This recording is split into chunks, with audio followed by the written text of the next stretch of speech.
Yeah.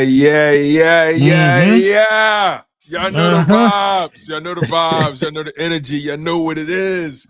This is the Link Up. I'm joined by Lord Brunson, soon to be joined by Simone Stanley. I'm your guy, Tone DeShields II from Chalk It Up Sports, where no matter if we win or if we lose, we just got to charge it to the game, man. LB, charge it to the game. What's up, Simone? What's up? How sweet it is. Victory is it's a sweet thing. And not everybody has the opportunity to be able to feel it on a consistent basis. Right. Some organizations they look in the mirror and they see one thing, and then they get in the presence of others, and we know who they really are.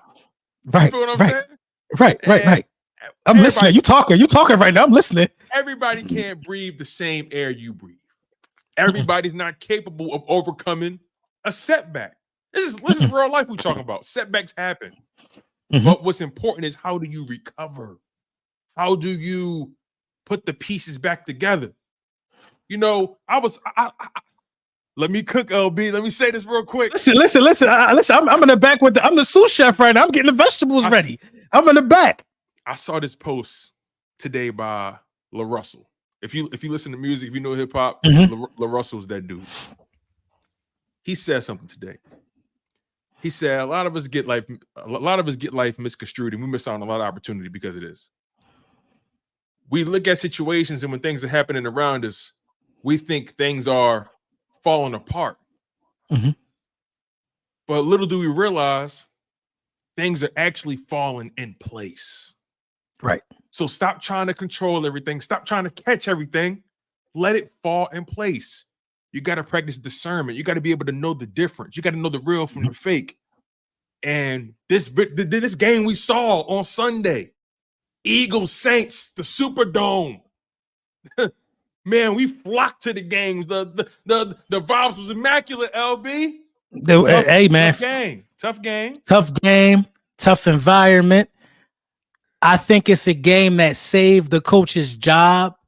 I think that this is one of the most important wins of Jalen Hurts' career, a career year for Dallas Goedert, a career game for Dallas Goedert. I'm sorry. No tight end in Philadelphia Eagles history has had more receiving yards in the game than Dallas Goedert. A career-defining game-winning drive by Jalen Hurts to be without a A.J. Brown, a Devontae Smith, a Mekhi Becton, a Lane Johnson. You know what I'm saying? A reminder of how good Kellen Moore could be, because you got that other fan base over there who on a 2-game losing streak. They want to tell you that, Kellen Moore this, Kellen Moore that. You seen discipline. You seen dedication. You seen determination. You saw a vital mistake by the New York Giants. We are reminded of the mistake that they made weekly. Saquon Barkley lead the league in rushing. Zach Bond top 3 in tackles. What are we really talking about here? We already know the type of leader we got. When the chips look down, when it looks spooky, we know what we got. Listen, Jalen Hurts is a bona fide winner. When I saw that we had 2 minutes left, all 3 timeouts after the Saints scored, I felt good. I didn't know what the outcome was going to be because you don't got Smitty or AJ, but I know when you got Jalen Hurts, you got a chance. We saw guys not giving up. You know what I mean? We saw guys keeping their foot to the metal. But, man, if it's a game ball that got to get given out, you might got to break this game ball down into 11 pieces and give it to that defense. They showed up. The transition was like the offense was so special at times, including Jalen Hurts. 70%, over 70% completion percentage, 300 yards passing. You know what I mean? Your tight end had $170. Smitty was almost up to 90 yards. Would have had more had he not gotten hurt. Saquon had a bean on the ground. You know what I mean? If you take away being 40, you know what I'm saying? If you take away one errant throw to where arguably if Smitty run a better route, it's probably incomplete. But, you know, I think I would put that on Jalen after looking over it and tussling with it. I would put that decision on Jalen. That counts on Jalen. But if you take away that one bad decision, you talking about a guy who has been consistently, for Jalen Hurts, top 5 in passing through 3 weeks as far as yardage go. This game definitely put a spike in his completion percentage. But if you take back a couple of throws, we're talking about this guy being severely locked in. Mm-hmm. We're talking about this guy being that guy, which we all know that he is. But the defense, man, they surprised me, Tone. They surprised me, man. Jalen Carter, I want to say that this was somewhat of a coming out party for Jalen Carter. He was unblockable. I don't think he'll ever see a single guy again. They're going to watch this tape and say that this guy can't be blocked one-on-one. But the decisions by Vic Fangio to put Zach Bond on the edge and create more pressure that way with that bare front, remarkable. This is what happens when you got seasoned coordinators out there. They adjust and find a way. Even if it's taking snaps back from a Bryce Huff, who was the big money acquisition on that side of the ball this year, outside of CJ. Even if it's taking snaps away, and let's talk about CJ Gardner-Johnson for a minute. Mm-hmm. You know how many guys who already got their bag would have sat out and said, I'm hurt? CJ said, I'm going back to the team that drafted me, and I'm going to make them remember something. And he started talking spicy after the game. This team ready now. Now they ready. I'm telling you, now we ready for some football. 2-1 without A.J. Brown, ridiculously impressive. Now we ready for some football now. You know what I'm saying? I just got this feeling that A.J. is coming back this week. I don't want to be long-winded, Tone. I just got this feeling. No, you're fine, please. I just got this feeling that AJ is coming back this week. You know, when Smitty got hurt, you see AJ walking back to the tunnel with him. I got this feeling that AJ coming back this week. I got this feeling. You know what I mean? I don't know if we're going to try to push it one more week without the bye, but if AJ could go, it would behoove us to get AJ spun up because, you know what I mean, we want to win this game because Smitty ain't playing, I don't think. I don't think we're going to see Smitty until after the bye, and rightfully so. I hope that we get AJ for this game, you know what I mean, because I want some revenge against the Buccaneers, and I'm just I'm proud of this team on the defensive side of the ball and things like that. My guy Craig, what's going on, Craig? But to be 100% honest, Nick Sirianni is the weakest link for the offense right now. His decision making is extremely weak. This game isn't nearly as difficult if Nick Sirianni takes 3 points twice. You know what I'm saying? But you know, we survived Nick. You know what I mean? We survived a game on the road. And this just builds character, man. I'm proud of this team. LB, I agree with everything you said, man. I don't see no flaws in your game right now. And stand on the defensive side, I got to give credit to Vic Fangio. Got to give credit to Clint Hurt, Christian Parker, the DB coach, Rory Anderson, the corners coach, Joe Casper, the safeties coach, Bobby King, the interior linebackers coach, Jeremiah Rosburn, coaches the edge and the off-ball linebackers. I got to give that coaching crew so much credit, brother. Right. Because after that Atlanta Falcons game, the way things ended, the way they got ran on 2 weeks in a row, no pass rush, no run defense. You can't bring that home to mama and say you did your best. You can't. You can't. So I'm so proud that the coaches not only put their foot on the gas with these players, but the players also responded. That's the part for me. Mm-hmm. The players responded to the criticism. They responded to the hate. They responded to the coaches. They responded to the city. They knew damn well in that Falcons game, they gave it away. They knew deep in their core that they should have never allowed the Atlanta Falcons to be in that matchup. Not one bit. But regardless, we got our girl Simone here. What's up? Victory Monday. Offset win. Better late than never. Better late than never, right? Better late than never, but never for late sure. Better.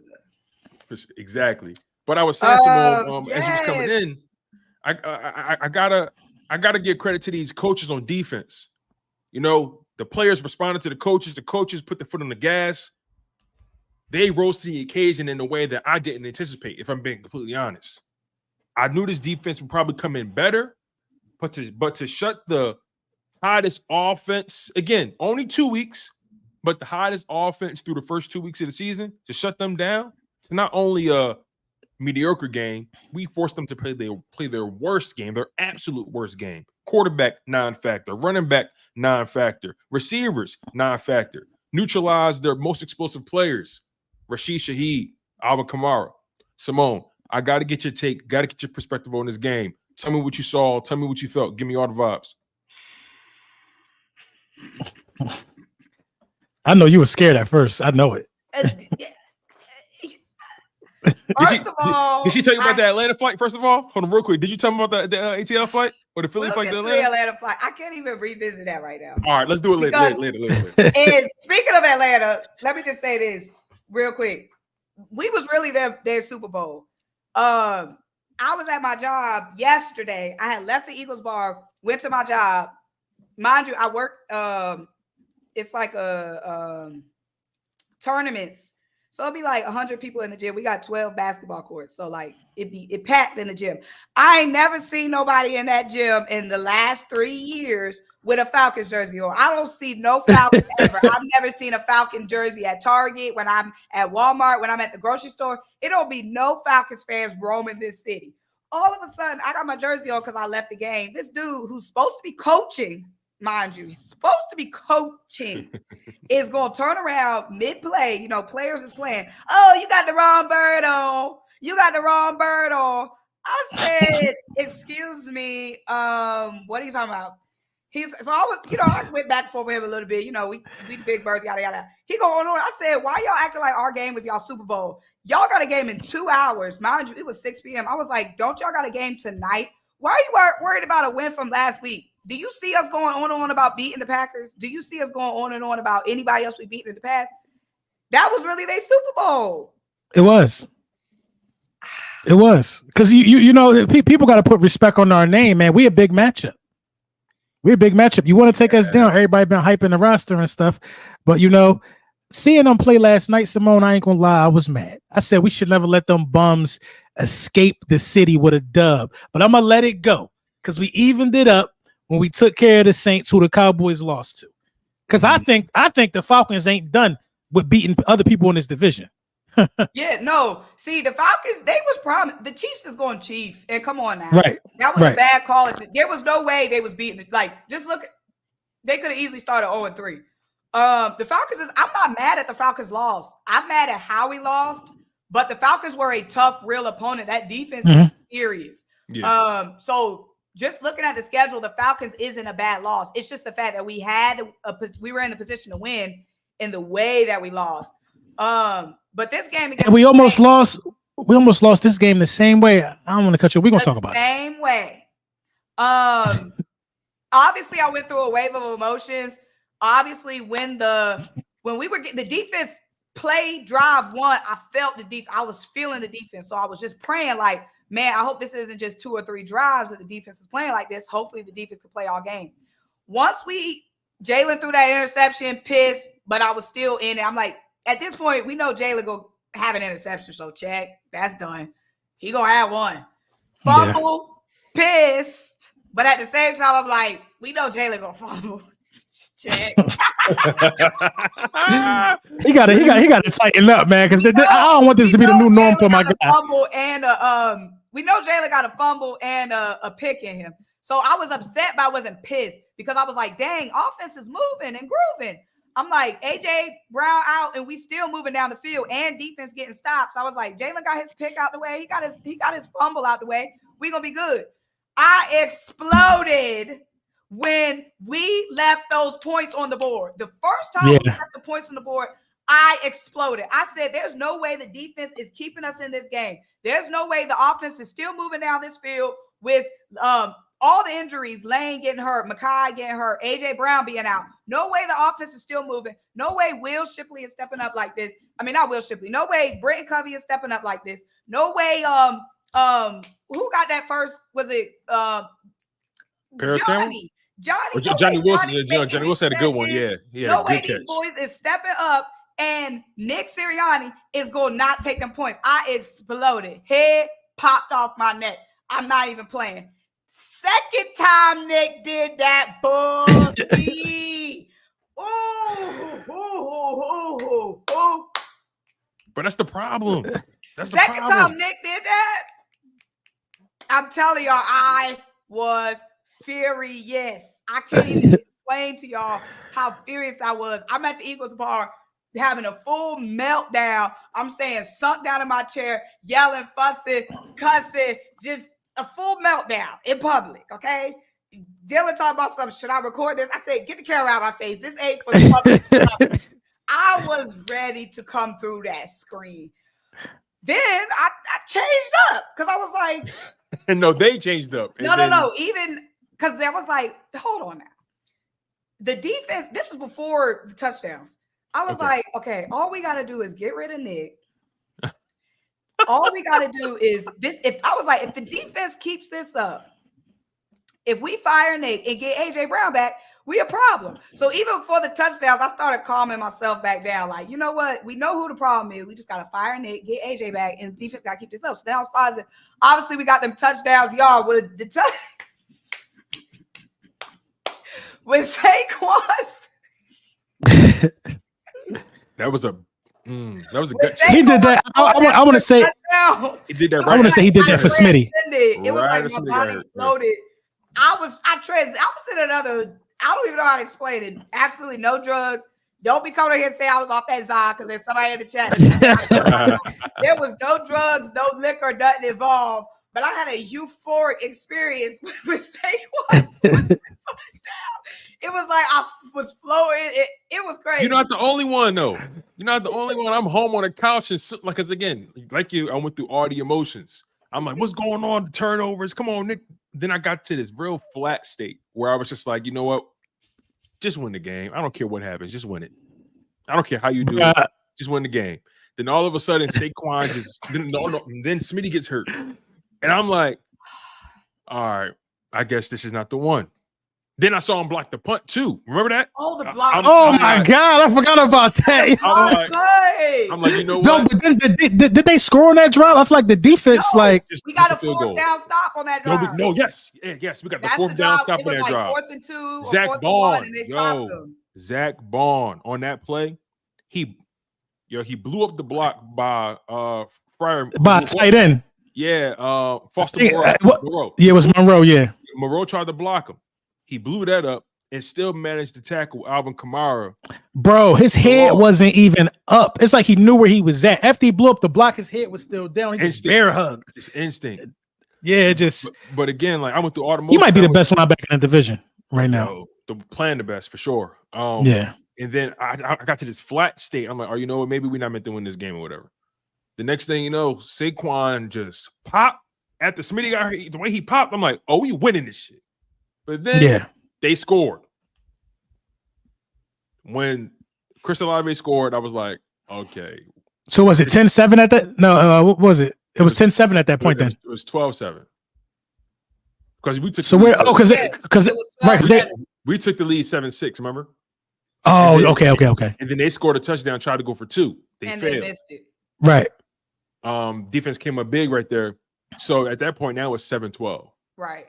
And I'm like, somehow I just here we knew go again. He was going when it was 7 after we scored that first touchdown. I just knew we was winning that game. I was like 2 minutes to go. Not me. I felt good, but I had not me. I had my doubts after they scored. I'll be honest. I had my doubts. For some reason, I just knew it. I was like, once Saquon scored that first time, even though we gave up that touchdown, for some reason, I just knew he was gonna win that game. I'm like, we got 2 minutes. We got 2 timeouts. God don't hate me. I said, God don't hate me. There ain't no way I'm losing in the last 2 minutes back-to-back weeks. Okay, I've been good. You know what I'm saying? I just knew we was going to win that game when we had 2 minutes left. For some reason, I just knew it. And I knew Saquon Barkley was in that mode. I just knew Saquon was in that mode. Like, Dallas. 170, 10 catches. Dallas, bro, that catch, bro. The one-handed joint? Crazy. Dallas Goedert was in the zone yesterday.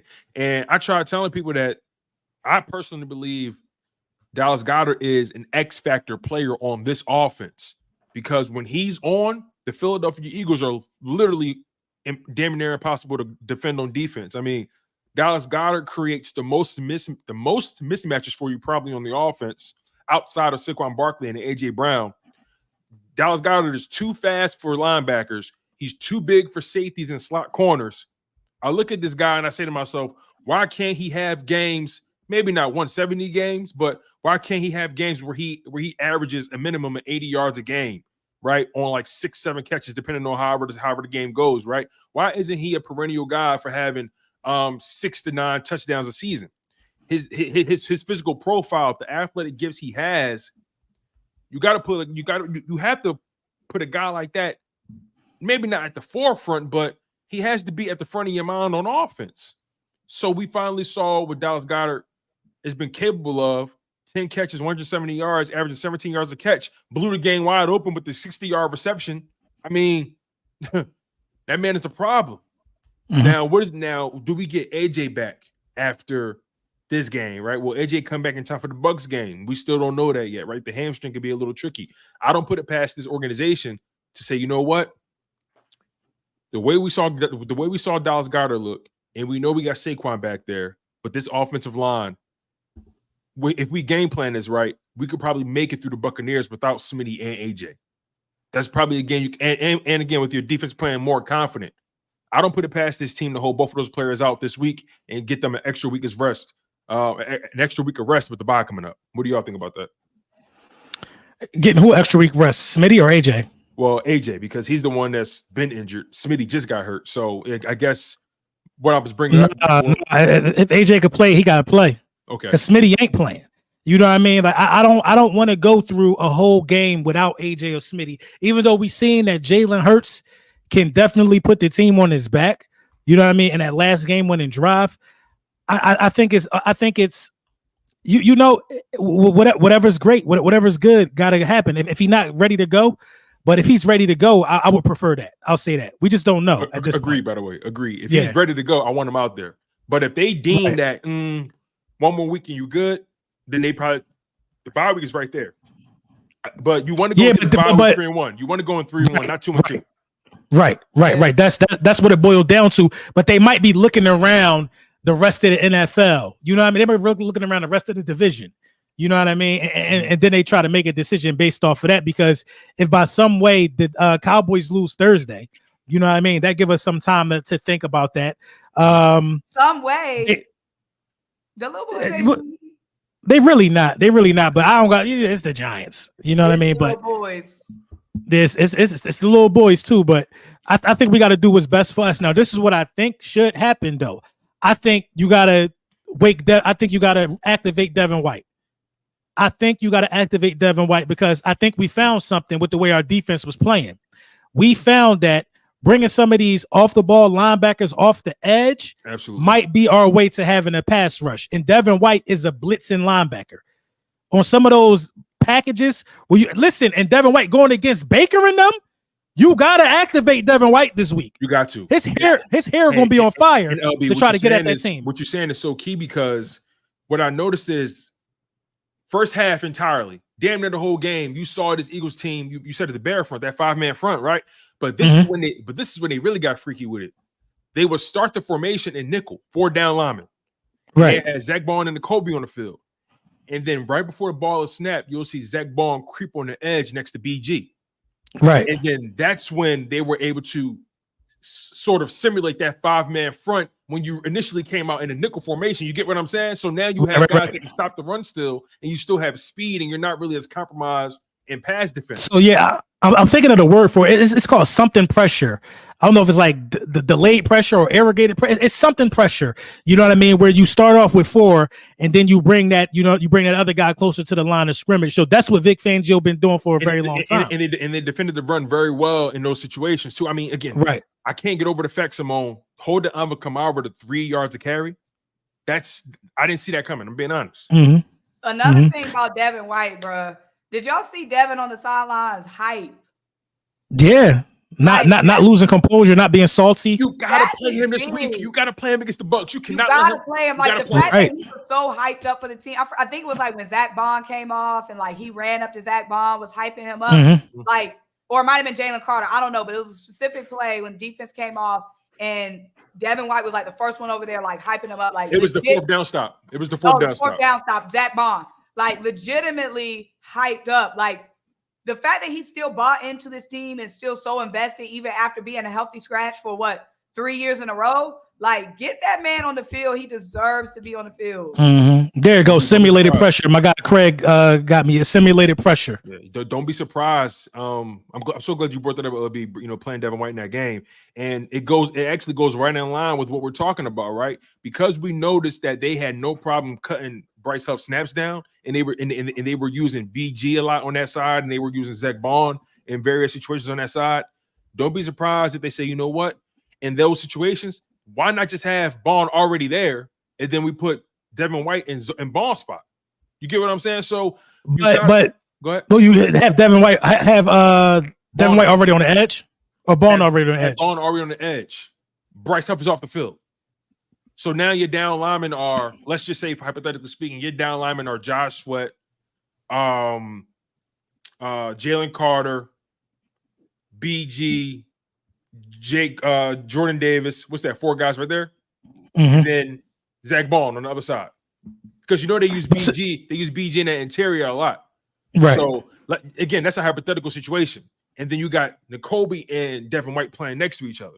And then, but knowing, go ahead. I see what you're saying. Knowing what I know of Vic Fangio, he prefers that. He prefers that. I'm telling you, Vic Fangio does not want to see Bryce Huff on the field. Knowing what I know of Vic Fangio. You know what I mean? And Vic Fangio would prefer to have Zach Bond playing off that edge, but I think the simulated pressure thing works.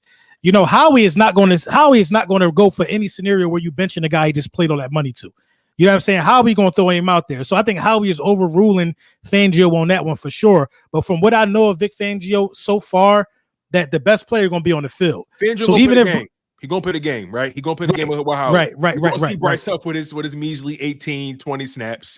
But on them downs where it's like first, second down, you're gonna see maybe Devin White in this game. You're gonna see Bond and N'Kobe making plays. You're gonna see that. But on the third downs, that's how you gonna sneak him in. You can justify having Bryce Huff on the field third and long. You can justify it. I like the simulated pressure thing though, because you don't really know what you're gonna get out of Zach Bond, because he could drop back in coverage too.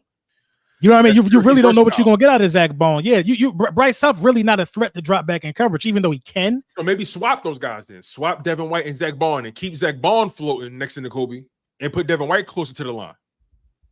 Devin White is a pretty big dude, not tall, but a big body. So again, I'm just trying to think of ways. You got the pieces. You got the pieces, and Devin White definitely has a spot on this team. He definitely has. He's needed. That's all I'm trying to do. He's needed. Yeah. He's needed. Talk to me, Simone. I hate you get like that. You scare me. You scare me when you get like that. The original question was, should we not play Devontae or AJ? Like, let them rest until after the bye? Essentially. That's what the question was? Yeah. Yeah, I don't know. I don't know what – I would probably rest AJ for sure. No need to rush him back, I feel like. But I think Devontae is sticky because they said it's a concussion, but I haven't seen any update on – like, with the concussions, isn't it like a case-by-case scenario, like, depending on the grade? And, like, if Devontae can play, I'm playing Devontae because I'm with LB. We cut Covey's out. I think A.J. Brown should rest regardless, rest one more week regardless. We can't potentially fall to 2-2 and then put the little boys right back in the race, potentially put Washington back in the race. We can't do that. No. So I would. Yeah, I think it's definitely time to put our foot on the gas. Yeah, if Devontae is good to go, then Devontae got to play. Yeah, I agree. Ultimately, if everybody's healthy, they're good to go. Put them out there. If they want to play, get them out there, right? I don't want nobody hurting themselves any further. But if they ready, listen. But you said it best. It's time to put your foot on the gas. Like this is prime opportunity for you to get a win on the road. You'll be 3-1 on the road so far. Well, not 3-1 on the road, but on the season. You're 3-0 on the road. You played in Brazil. You played in New Orleans, and now you'll get in. Lord willing, you get that win in Tampa, right? You go into the bye 3-1, and your opponents now pressure on them to keep pace with you instead of vice versa. LB, what's your thought? Right, and the biggest caveat though, you know what I mean, to this is, I think Dallas Goedert might be hitting his stride. So if you can get one of them back, you still got Dallas Goedert, you still got Saquon Barkley. You know what I mean? Typically, that's what most teams have.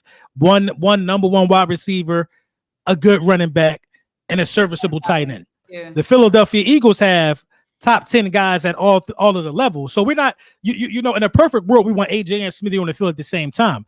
But, you know, I think Jahan Dotson is getting a little more comfortable and stuff like that. So you're right, though, Tone. Putting your best product on the field to win and not letting none of these guys get traction is key. So, you know what I mean? That should be the mindset of this football team.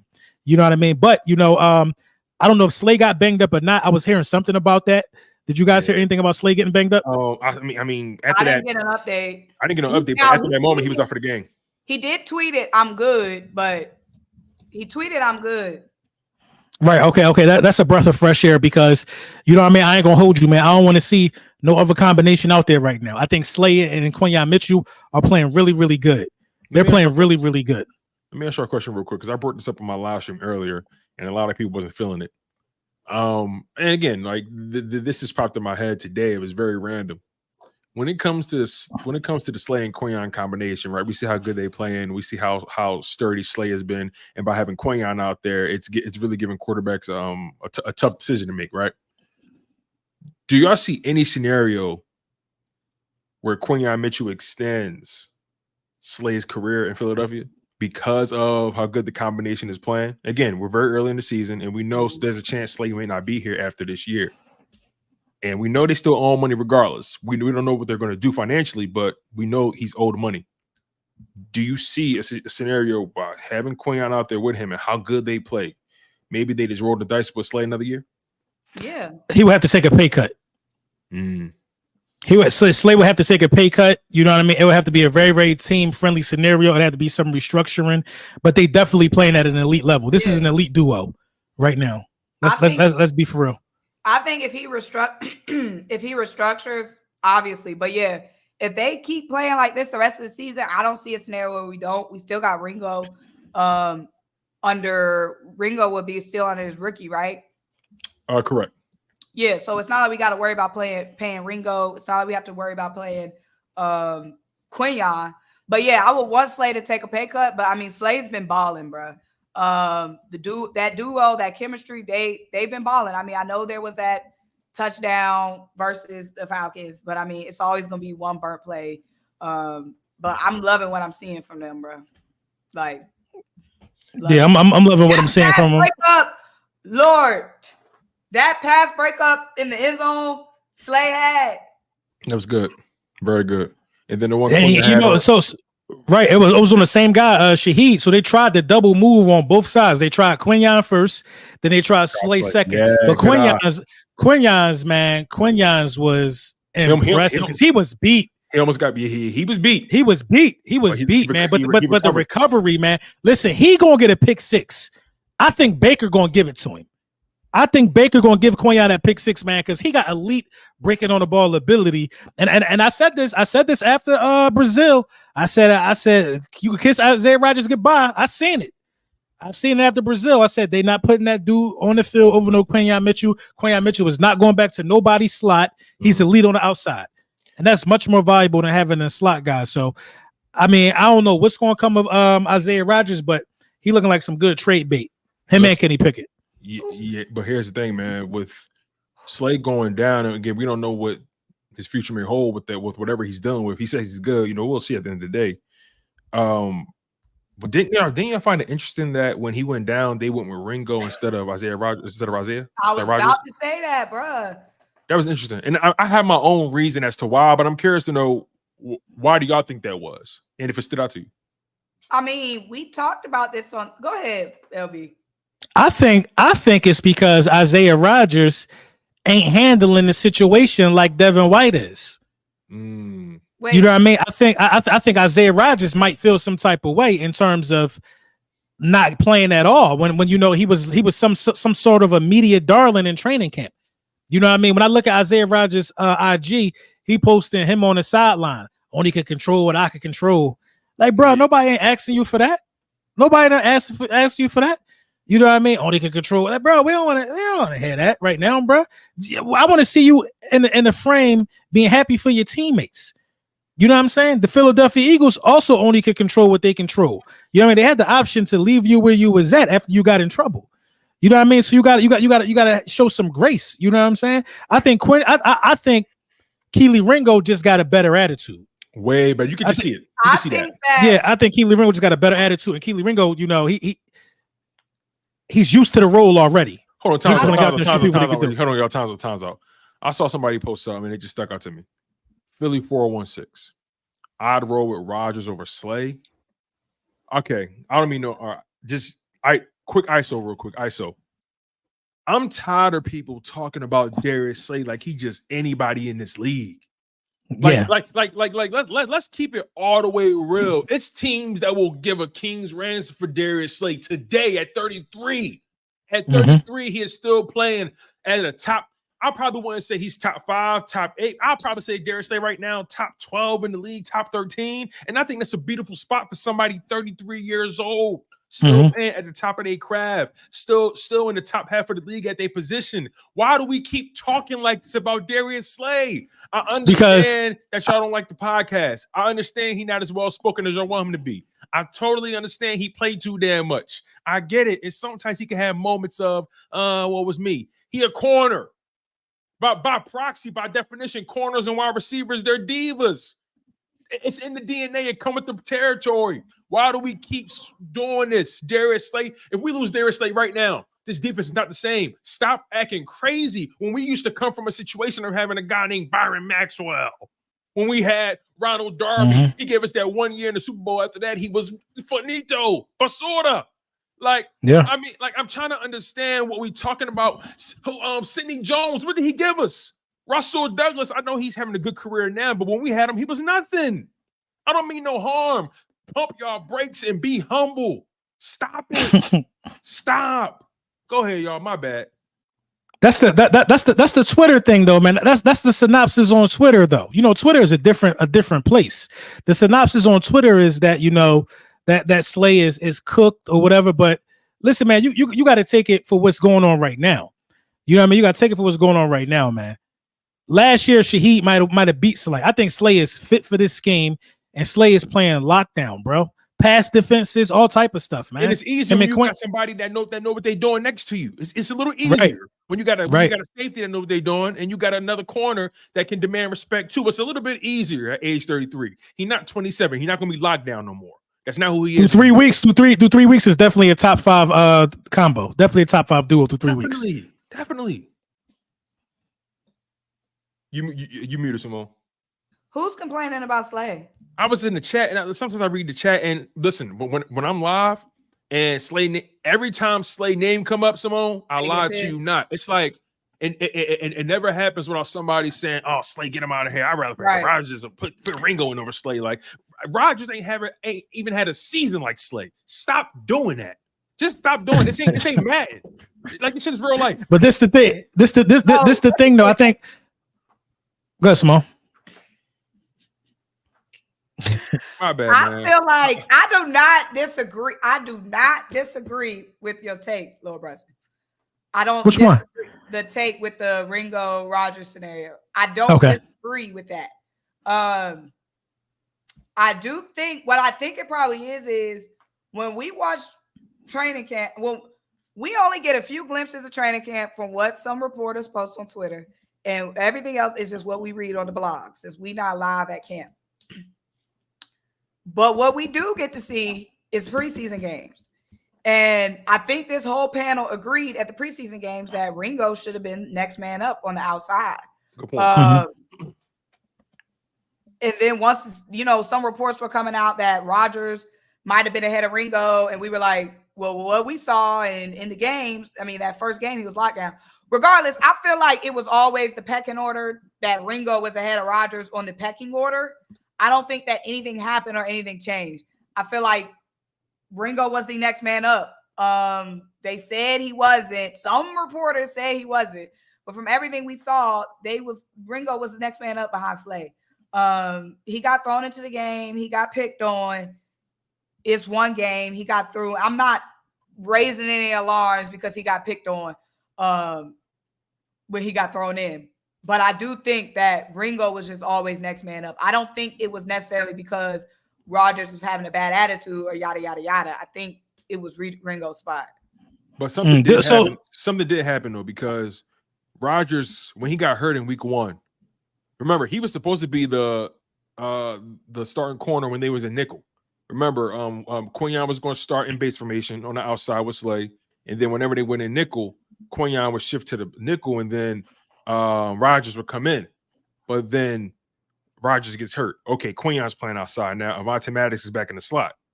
They have a good game. Okay, they follow that same formula. Rodgers at that point is healthy now, but they don't want to go back to the original plan. They say, you know what? We like Quinyon outside. We're going to keep that like that. He looked too damn good. So then we fast forward to week 3. Slay gets hurt. You would think Rodgers would be next man up because he's played both sides. Even in the preseason game, he's played on the side Slay was on. Ringo played on the side Quinyon was on in the preseason games. So I think there's something to both of what y'all saying, but I think there's something about how he's handling it. Because was he a healthy scratch? Was Rodgers a healthy? Was he in uniform last week or this week? He was against the Saints. He was active. Another thing I will say is another reason why I think he probably wasn't picked to play in that game in that moment. That game was pretty close. Teams were still able to run the ball at that point in the game. So at that point, I think Fangio looked at it from the perspective of who gives me the best chance in the run game if it comes down to it. I'd rather roll with Ringo, bigger body, longer arms, and not more physical than what you would give Isaiah Rodgers. So maybe in that game in particular, Ringo fit the mold more of what they needed. Somebody that can give you coverage ability, but still be physical enough in the run game. Yeah, I mean, the bottom line is we'll never know because he was active, right? So we'll never know what went into the decision, but something went into the decision. Mm-hmm. You know, absolutely. It goes down to trust at the end of the day. At the end of the day, right. no matter what we say or what we predict or whatever they say, it always comes down to trust. And the people that's on that football field is who Vic Fangio's trusts. So as of right now, for whatever reason, he doesn't trust Devin White. For whatever reason, he don't trust Isaiah Rodgers. And those were the two names that were pretty much leading the conversations throughout off season. And now we got Nakobe Dean playing at a level we didn't expect. What's your thoughts on Nakobe Dean? He had a very good game. LB, what's your thoughts? Because you had a lot of thoughts for Dean before the season started. He ain't the only one. Hey, he's solid. He's solid. He's solid. It was one play where Kamara had the ball. I don't even know how Nakobe Dean got on the screen. Like he damn teleported to the ball. You know what I mean? Through traffic. You know what I mean? I don't think he made the tackle, but he affected the play. Yeah. Nakobe Dean is doing what he's supposed to do. Nakobe Dean is acting like the player we drafted. You know what I mean? Nakobe Dean is the starting linebacker for the Philadelphia Eagles, and he should be. You know what I mean? That's the bottom line, man. I can't say nothing. Nakobe Dean answer all the criticisms about if he can stay healthy. You know what I mean? He going into week 4 games in a row now. You know what I mean? We got a good sample size of who Nakobe Dean is. Even if he was to get healthy at this point, you gotta wait till he get back because he showed me what he could do. So you know what I mean? I ain't got nothing bad to say about Nakobe Dean at all. This linebacker core, it's a real core. It's a real group now. I want to start blowing some people out so we can start seeing some Trot on the field. Dang, I forgot all about Trot. Right. But yeah, the thing I love about Nakobe is there was absolutely no talk with Nakobe this offseason. Nakobe's message was basically y'all gonna see it. Mm-hmm. Y'all gonna see. He was quiet. Yeah. But he always been like that though. That ain't nothing new. It's just I mean, sometimes even like the quieter ones, they'll be like, "Oh, I've been doing this." Because Bryce Huff was quiet. I'm just ready to get out and prove. No, he just sat up at them things. Like I've been reading all the articles, I've been reading all the tweets. I see that nobody F with me. Yeah, just wait. That was basically that was basically his demeanor throughout this offseason, and I love it. You don't talk about it. Let's just see it. You know what I'm saying? A lot of dudes been talking, and we don't get to see it. So I just respect the fact that he just let it talk on the field, bro. I cannot believe Nakobe Dean has been unleashed. We've been waiting. We've been waiting for him to be healthy. We've been waiting for him to ball like this. Mm-hmm. Like you said at the top of the show, better late than never, child. Better late than never. Right now it's perfect because He fits this scheme, and he knows this game. He knows this game. And you know, Zach Bond is getting a lot of praise, but it's very well possible that, and somebody just said this too, I was thinking it's very well possible that Nakobe Dean could be the best linebacker. Zach is getting a lot of praise, but Nakobe Dean is not out of place. You know what I'm saying? Never out of place. Nakobe Dean is always in the spot that he's supposed to be in so far through 3 weeks, and that's what you need from a guy. And I think Nakobe Dean is the green dot, right? Yes, he is. He out there. He out there calling the show. So he always in place, and he putting other people in place, letting other people know what's going on. And for Nakobe Dean to wear the green dot for a performance that, you know, that just destructive on the defensive side of the ball, Nakobe Dean, as being the captain of that unit, he deserves some praise too. Absolutely. And I want to give us some more flowers, man. We haven't even talked about this part of the game, and I'm surprised it didn't cross the wire yet with us, but nonetheless, better late than never, like you said, Simone. How about Fred Johnson and Tyler Steen? I mean, Lane Johnson goes out before halftime. Mekhi Becton goes out before halftime. Then your entire right side of your offensive line gone. And prior to the season, people talked about the offensive line depth. I was never worried about it. I'm going to be honest. I was never worried about it. I heard people talking about it. Eagles fans talking about it. I heard people on the radio, whatever it may be, talking about it. The offensive line depth is, do they got good guys here? They're really young here. You lost Jack Driscoll. Okay. You lost Jason Kelsey. You lost this person, that person. And I'm looking at this. I'm looking at these guys yesterday, and I'm saying to myself, yo, Fred Johnson and Tyler, they getting busy right now. Yeah, they was getting busy. And they was moving so well. They protected well. Run blocking was immaculate. Didn't miss a beat. They were instrumental in Saquon Barkley getting sprung for the 60-plus yard touchdown. They blocked it really well on the final drive. Jalen Hurts had perfect pockets back to back. I mean, hearing Big Fred talk about his journey was remarkable as well. I mean, he's been through a lot. He said he ain't had no real football action until about 2021. He said he was just waiting for his opportunity. He said I almost cried when Saquon took that thing to the house because just everything I've been through, everything amounted to this moment. I mean, it was just a moment that we all need to really marvel at. This team is in good shape depth-wise on that offensive line. It was so promising seeing those young guys come in and do what they did. Replacing Lane Johnson and Mekhi Becton is not easy at all in that game, in that environment. The game that close, to be that clutch, to be that locked in. And I got to give credit to Cam Jurgens, right? Game one, he struggled with his snaps a little bit. Settled in, but struggled with the snaps. That was the thing for him. Snap struggles. Then game two, penalty struggles. He had 3 illegal man downfield penalties in game 2. Game 3, perfecto. Nothing, no issues. He settled in. You're seeing his team take the criticism, take the bad, and flip it and really manifest it into good football play. Jalen Hurts, same situation in last week's game. Game-winning drive. Can you do it? Last time he had the opportunity, he turned it over. This time, he put points on the board. And if he wanted to throw in the Packers game, he put up a game-winning drive there too. So it's just Jalen Hurts. You're seeing these players, you're seeing this team learn from the mistakes. The defense, they're learning from the mistakes. They're evolving in front of our eyes. We have something here, but we need to just make sure we nurture it the right way and not get in the way, a la Nick Sirianni. It's very simple. Take the points, roll the dice. You got to reward your team when they give you good drives and good series, right? You can't reward them with a 4th and out or a turnover on downs, whatever you want to call it.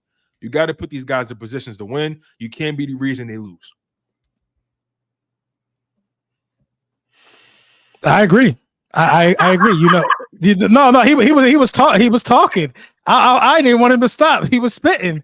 You know, you can't put these guys in the. I'm fired up. No, I feel you can't. You can't. I see something.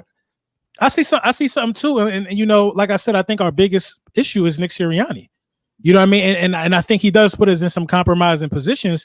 But back to Big Fred and Tyler Steen, you know how huge it is to come up. First of all, to give the protection to Jalen on a 65-yard pass to Dallas Goedert, remarkable in itself, because that was a mesh concept. You have to protect enough for Dallas Goedert to cross the face of those guys, and they ran into each other. You know what I mean? So just to add to that real quick, sorry to cut you off. To add to that, they were 3rd and 16. 3rd and 16. Exactly. So you got to protect enough to let Dallas Goedert cross, and that was just such a gutsy play because you wasn't looking for it all right there, which is why you called it mesh. You know what I mean? You're not looking for it. You're looking for. Oh, let me ask y'all that throw, because we was debating. Was that throw intentionally thrown all the way wide so only Goedert can get it, or was it a bad throw? No shade. I'm just hold on, wait. Which one? You talking about the 60 yard? The 65 yard? Or the one-handed? 16 throw. Yeah. Oh no. The 3rd and 16 wasn't one hand. The one-handed one. Okay, so the one-handed one was it intentionally? No, it was a little outside. It was a little outside. Goddard had to adjust to that. That was just a good catch. Somebody was saying Jalen threw all the way out there on purpose. No, I wasn't buying that. That was no. He see what Jalen see. I think so. When the all 22 come out, I'm gonna look at that. I think Goddard stopped. He kind of stopped, and that's why the ball. That's why he had to adjust. He had to pick back up speed once he seen he was getting the ball. So it was the same. Jalen threw the ball the same way on the 65 yarder. Since we talking about that, he threw it so he could catch it and run, which Goddard was able to do on both plays. He didn't want him to break stride. But, on that drive, those guys on that right side of the line had to maintain protection while Goddard crossed the middle of the field. And then they had to maintain run blocking discipline while Saquon plowed it in. And then they had to maintain run blocking discipline again while Saquon plowed it in on the 2-point conversion. These guys are rotational pieces coming up in the biggest times of the game where you need them the most. A.J. Brown is not on the field. Devontae Smith is not on the field. And these guys came out there and did their job. Mm-hmm. So, I'm never worried about offensive line depth in Stoutland University. Right. That's why I ain't never worried about that. I was shocked who was. Yeah, I ain't worried about that. Still open, time, protection. We didn't miss a beat, bro. We didn't miss a beat. And, hopefully Lane could go. But if Lane can't go, I ain't gonna lie, I don't feel no type of way.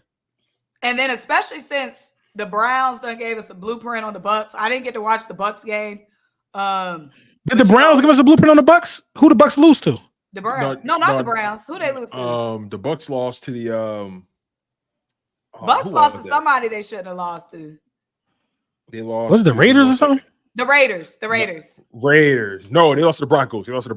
Yeah. They lost to what's that? Bo Nix. Bo Nix. Yeah. That's crazy. So yeah. But if you notice, each week they've been coming down to earth though. Week 1 they put up 37, then they put up 20 points, and then they put up 7. They've been coming back to earth little by little. But who they play week 2? Week 2 they played the Lions. Okay. Who they play week 1? The Commanders.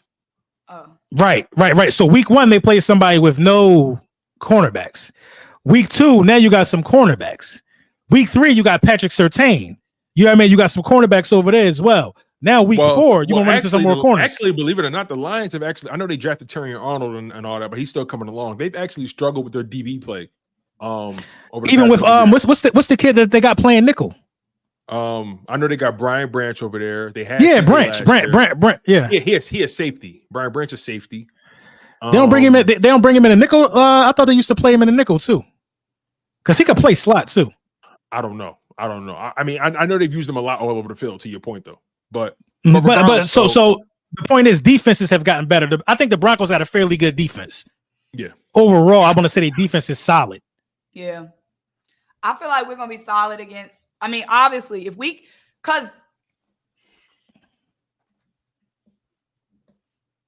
Here she go. Here she go. I forgot about something that pissed me off. Them goddamn penalties. Yeah. We had the penalties was crazy. Almost 100 yards in penalties. So between the turnovers and the penalties and Nick the points, if we play clean football, limit the penalties. If Jalen Hurts takes care of the ball, and if Nick Sirianni goes for the field goals, then we should be able to handle the Buccaneers.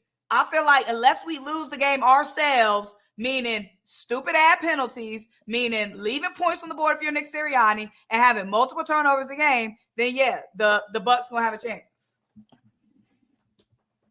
Penalties, bruh. Penalties. Are you kidding me? Oh, that game was so frustrating. Y'all got me worked back up. No, it was, but you got something. We got something out of it. Like I feel like we got a lot of tangible evidence that this team is developing. They're not stagnant or they're not just bad, right? They're actually a developing product. They are a stock that's going to have some valleys, but they're going to have plenty of peaks. And the thing is, right, we all bought in very early. We've been bought in for a lifetime. You feel what I'm saying? So I think this team has all the makings of a team that can compete if they are clicking, right? And we're in week 3, and we saw this defense play at this level. Okay, is there another level, right? Who will they be by week 10, week 11 when they matured, right? When the path is starting to become clear and your real threats for the number 1 seed start to take shape, who will they be then, right? I mean, you look at some of these grades, right? You see these guys developing. Jalen Carter, a 93.5 PFF grade. And again, I take this with a grain of salt, but this gives you a solid barometer of how players performed overall to an extent. And to see these names, Jalen Carter, Reed Blankenship, Dallas Goedert, Zach Bond, Saquon Barkley, these are names of players that we need to perform, right? You need Jalen Carter to produce on that D line. They go as he goes. You need Reed Blankenship to be somebody you can trust on the back end.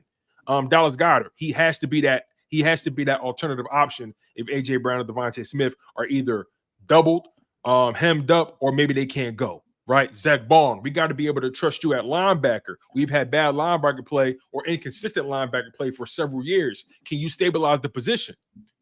Saquon Barkley, okay, they paid you all this money. What's your value going to be? Can you take this team to another level? As of right now, we're seeing a CMC impact. We're winning games because of him. He leads the league in rushing right now, right? He leads the league in touchdowns too, if I'm not mistaken. This is a team where the players where you've started to make that investment in, you're starting to reap that. And another guy who his impact is not really being shown a lot is CJGJ. Correct. You know what I mean? His impact is really not being shown a lot. He has brought back confidence. Confidence. He's brought an intensity level. You know what I'm saying? That's why I was saying he should have put that C on us. They should have. Some guys you have to make captains. You see him in the locker room, the way he talking. We the best in the league. Just asked about that in the comments. I love that. You hear the way he talking. We the best in the league. I don't care what nobody say. He said, yeah, they said, yeah, but the Saints was the number. He said, number 1, what? Number 1, you know what I mean? We the best in the league. And you supposed to talk like that because you know who feeding into that? The young guys, the Quinyon Mitchells. They're gonna start believing it. They're gonna start believing it. Right.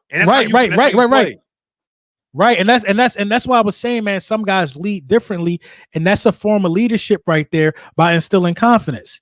You know what I mean? He said we got the best defense in the league. He was talking about everybody. Then he started naming guys by name. Shout out to such. There ain't nothing go over top of our head. And that's how they want to play. Nothing going over top of our head. So Mike Evans, Chris Godwin, and all of them, bro. Hey, bring your lunch, bro. Bring your lunch, bro. And guess what, right? You know what? The layman or somebody who's thinking a little too literal, or maybe they're just sensitive about it, they're going to take it as disrespect, right? They're going to take it as, oh, he's cocky, he's arrogant. The Eagles haven't done anything yet, right? They're going to try to manipulate what he's done and what he's saying that way. But in reality, what he's trying to do is that message that he's sending. The media, you're just along for the ride. You're just hearing it, right? We're just guests. Those statements, that bravado, that's not for us. That's for his team. That's right. It's not about that's so they know. I know we the best, and we can be the best. And when we play like this, nobody can fuck with us. So it's not about who coming. It's not about who next on the schedule. It don't have nothing to do. It ain't personal. It ain't personal, man. It ain't personal. What it is it's what we believe in these 4 walls. You know what I mean? We believe to be the best. You know what I mean? And people mistake confidence for cockiness all the time. You know what I'm saying? My slogan for the last 8 years when I started the channel was Lord Brunson back at you with the back at you, and I am the best reporting on the Eagles. I don't care who you think is the best. You know what I mean? I feel how I feel about myself, and it's not to make nobody feel no type of way. So I directly resonate with that type of confidence. You know what I mean? That's why I'm like, you make guys like that leaders sometimes. And I think CJGJ is leading without the C. It don't even matter to him. You know what I mean? He's already one of the most polarizing guys on the team. Facts. Simone, we got to get to these super chats. You know, they piling up, and then I think you should start us off for sure. It says here by D'Angelo Xavier, and we appreciate y'all so much, man. It's been a hell of a show, man. What's We up, appreciate D-Lo? y'all. $1.99. Thank you, brother. I like Sirianni. It works. You love it. It don't. We hate it. I like Siri. It works. You love it. It don't. We hate it. Buddy. No. Not in a close. But you know that's true. Right. That's true though. That's no. Not in a game that's like true for this. me. It's true for me. Not in a game like this, where you already know that this is a game where you've been struggling to score. You've been struggling to get points. You haven't scored a goddamn point in 45 minutes, and it's only a 3-point game, and the Lord and the defense is the only reason why you still in this game. You take them points. Yeah, there's some scenarios where you don't take the points, but Nick does not take the points in any scenario. He doesn't assess the situation. Absolutely no. This one I knew something was wrong with Nick when he didn't take the 3, right? So I'm like, damn, all right, they get the ball back. You know what I'm saying? At the half. But I'm like, hold on, we get the ball back at the half. Why would you not tie it up knowing you about to get the ball back going into the half? I was like, he wild, yo. Tripping. He's wild. But to D-Lo point, had the fake tush push went and they wasn't paying attention to the edge. That was a walking touchdown. No. But it don't make sense though. It don't make sense. It don't make sense to do. I get it. No. It don't make it ain't worth the risk in a game like that. No. It ain't worth the risk. Yeah, like I said, if it was a game where we was scoring and had no problem scoring, yeah, you could go for it. We know we're going to get back here. We're going to score again. That was a game where points was at a premium. Mm-hmm. We did not score a single point. We would drive down the field and come away scoreless. There is no way you leave points on the board when the game is 3-0 and you have done nothing but score. You have not scored a single point in 45 minutes. Your defense fighting for their life, holding the Saints team that dropped 80 points over 2 weeks. Your defense, look at what they're doing. Holding the Saints team to only 3 points. Offense hasn't done shit. You reward your defense with some points. You didn't score all game. If this was a game where we was just running up the score and it's like, you know what, we're going to be back down here. We've been scoring all game. Offense having no problem scoring. Fine. Go for it. Absolutely not. You need to have some awareness in some situation. Yes, sometimes stuff works out and you get lucky, but that don't mean that was a good decision. Sometimes you can get away with a bad decision. That don't make it a good decision. It still was a bad decision. Just because you got away with it. Don't excuse that, man. Don't. Hey, you said it. You said it. Shout out to my man D-Lo, man. I've been this man a million times. No. Just because something works doesn't mean it was the right decision. You could get away with speeding. That don't mean you should have been speeding because you got away with it. Yeah, sometimes he might get away with a bad decision, but in the long run, those bad decisions catch up to you. What's done in the dark comes out in the light, and it's bit our ass in the light several times. Y'all heard her. Y'all heard the lady. I ain't gonna lie. I done took the points both times because you'd have been up 6-3. Exactly. You'd have took a lead off of field goals, but you know, that's Nick, man. That's Nick. And again, and then not. Oh shit, D-Lo, what the fuck you do? You on a Nick was wilding. You on the road. Yeah, you on the road. You know what I'm saying? And your defense playing like this, you gotta reward them, yo. Foremost, let me address this chat because I'm seeing some bullshit. It's people in the chat saying, "Oh, if it worked, we would have been happy." Yes, but that doesn't negate the fact it was extremely risky. Two things that does not negate the fact it was a bad decision. If you go on 80 and a 60, yeah, you're going to be happy if you don't get pulled over, but you know good and goddamn well you shouldn't be going 80 and a 60. And you know good and goddamn well you got graced. But what works in the long run? In the long run, going on a Super Bowl run is good decisions, consistently making good decisions. Bad decisions work sometimes, but it doesn't help you in the long run. So, yes, just like we made a million mistakes in this game, Jalen Hurts threw the picks, we had a fumble, we had a million penalties, we're still critiquing that even though we're happy that we won. Yes, I'm happy that we won, but it was a bonehead mistake, and it's already cost us another game. So no, miss me with that bougie. And also, last thing. Damn, it did already cost us. And it's already cost us. And I'm not reading another super chat because y'all super chats got me pissed. No shade, though. You got me worked up. This is supposed to be the end of the show. Y'all got me riled up. This is the last thing I'm gonna say. And Lil Brunson, you go read the next chat. But for real, appreciate you for the super chat. I got you. Last thing I'm gonna give you a break. Then this man Nick played in our face because he didn't take the field goals the 2 times he should have. And the 1 time he should have punted the goddamn ball. This man gonna go for a 60+ yard field goal. The 1 time we want him to not take the field goal. What was the down the distance on that one? Because I was in the car. Yo, he kicked. Oh my God. But what was it? It was 4th and what? It was like 4th and 5 or some shit. 4th and 6. It was I don't know. 60+ yarder. He should have punted that. They got you can't defend Nick. You can't defend Nick. You can't defend Nick. And then this would make it worse though. Jake did not kick the ball all game. Oh, that's what make it worse. You ice the whole kicker. You want Jake to come out here after playing in Jake's face all game. You want in our faces. You want him to come out here with the leg not warmed up. Yo, he didn't go through warm-ups. Yo, 3 hours. You own kicker. Come out here and kick a 60+ yards. He sent Jake on a dummy mission. A dummy. Mess my man field goal percentage up. You know what I'm saying? Y'all, Jake's eyes, go back and watch the tape. Jake looks bad as hell. Jake's eyes was wide as hell. Because he put the game on Jake. He put the game on Jake. He shifted the blame. Hey, Nick got to tighten up. Nick got to tighten up. That was weak, bro. That was weak. That was weak. You put Jake in the best. It was 60+? 60+. In the dome? Yo, bro, yes. Hadn't kicked all game. Not an extra point. Not a field goal. Exactly. Good point, Man Simone. had not kicked all game. Remember, we ain't got no points, so he cold. He iced his own kicker. You didn't let him kick no 40-yarders or 50 or 45s, not even no 50s, no 30s. No, you ain't let him kick the 2 that you should have let him kick. That's my point. You didn't give him none of that. You didn't give him none of that. And you say, you know what, Nick, we need you for this 60. Yeah, I need you to bail us out.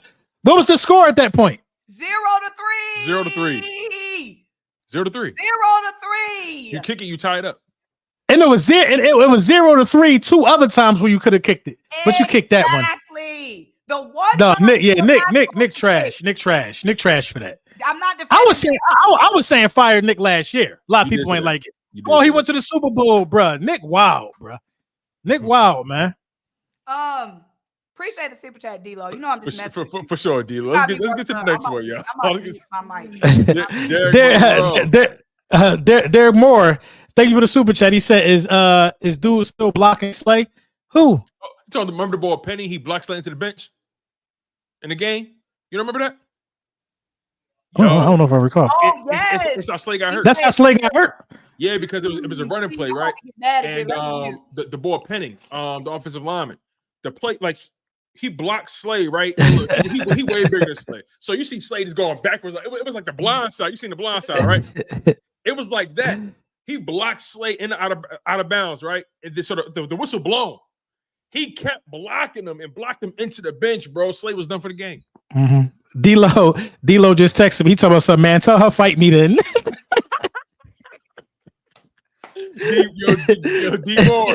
D-Moore, thank you, brother. Appreciate the super chat. D-Moore, appreciate you. And D-Lo, it's all good. Won't you, bro? It was the topic. Oh, man. My God, Mansa Musa. Thank you for the super chat. He said, anyone else notice D-line batting balls down clutch? Yeah, that was Carter, Davis, Thomas Booker. He had a good game. Mm-hmm. Thomas Booker had blocked some too. Yo, I love that 5-man front with Milton Thomas Booker. Williams. Milton, they all had PDs. You could tell that's being taught. That's being taught. That's being taught. That's being taught. They're being taught. Absolutely. Thank you, Mansa Musa. We appreciate you, brother.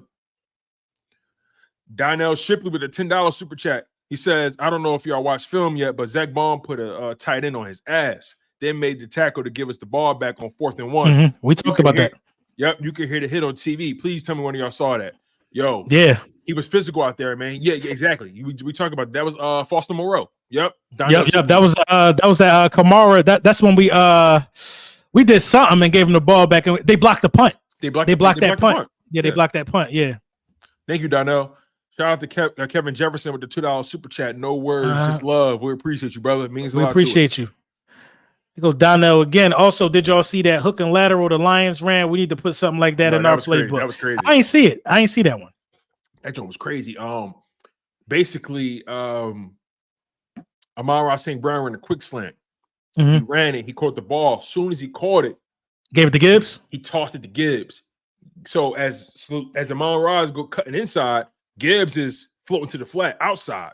Gibbs wide open for the touchdown. Damn, it was dope. It was fly. You got to see it. It was one of the best plays we've seen. One of the best plays, the most creative plays through the first 2 weeks for sure. Shout out to my man Donnell. We appreciate you. I'd be scrapping with the $5 super. He says Sirianni low-key had CTE. We up late and he wanted to kick a 60-yard field goal, but he don't want to take 3 in the red zone before halftime when we get the ball back. Yo, that picture's hilarious, by the way. I don't know what Nick got going on. I don't either, man. At all. We can't excuse it. We can't excuse it. At all. He's an idiot.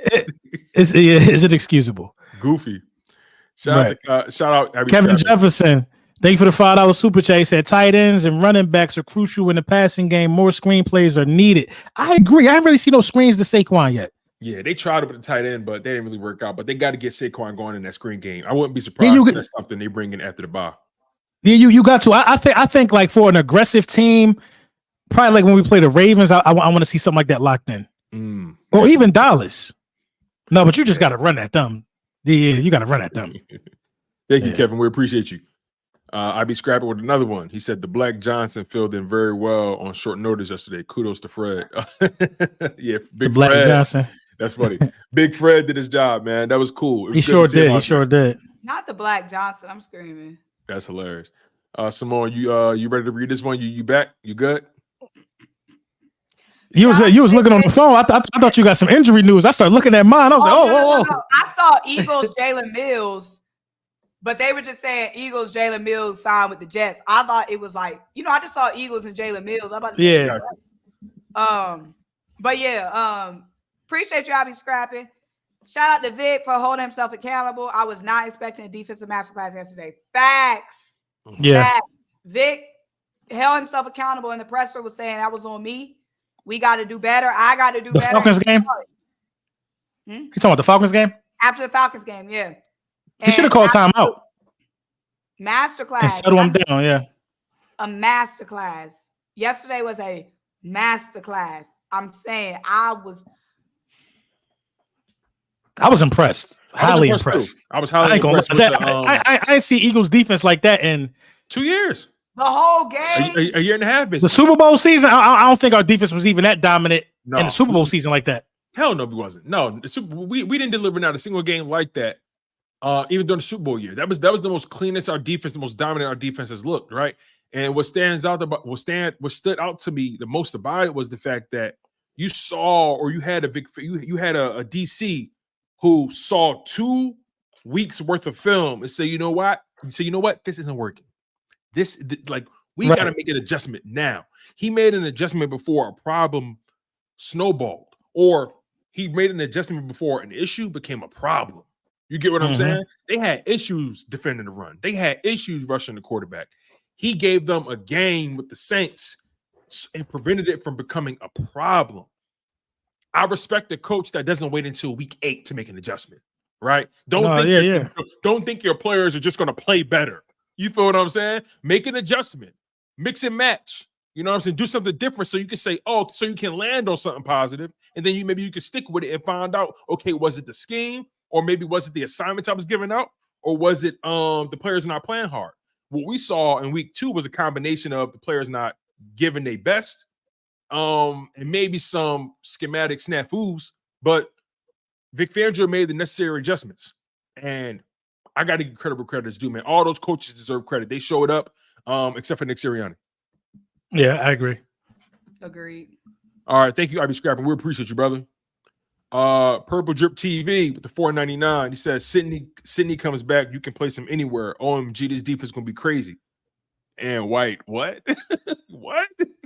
It's gonna be crazy. He's talking about Devin White. Oh, what Sydney is he talking about? What's Sydney? Brown. Sydney Brown. I be forgetting about Sydney Brown. Yeah. Right. We got some depth in here. Yeah, for sure, man. We good. I think Isaiah Rodgers. Isaiah Rodgers got to pack them bags. Well, I would wait again. You got to wait till the trade deadline. I should be ready to ship folk out of town. But I could definitely see how we packaging Isaiah Rodgers with something and probably bring it back, maybe an edge rush or something like that. Mm-hmm. Thank you, Purple. We appreciate you. Devin White and Sydney Brown will add some force to this defense. You got to play Devin White this week. But you're right. You got to play Devin White this week. Thank you, Purple Drip. Doomsday Corner Sports with the $5 super chat. Great showing by the defense. Facts. Thank you, brother. We appreciate your donation. JJ with the $2. He said, I think they woke up. I think they woke us up. We got some killers. Facts. Hey. I'm excited, bro. That game got me excited. That's the kind of game you build up on. LB kicking everybody out.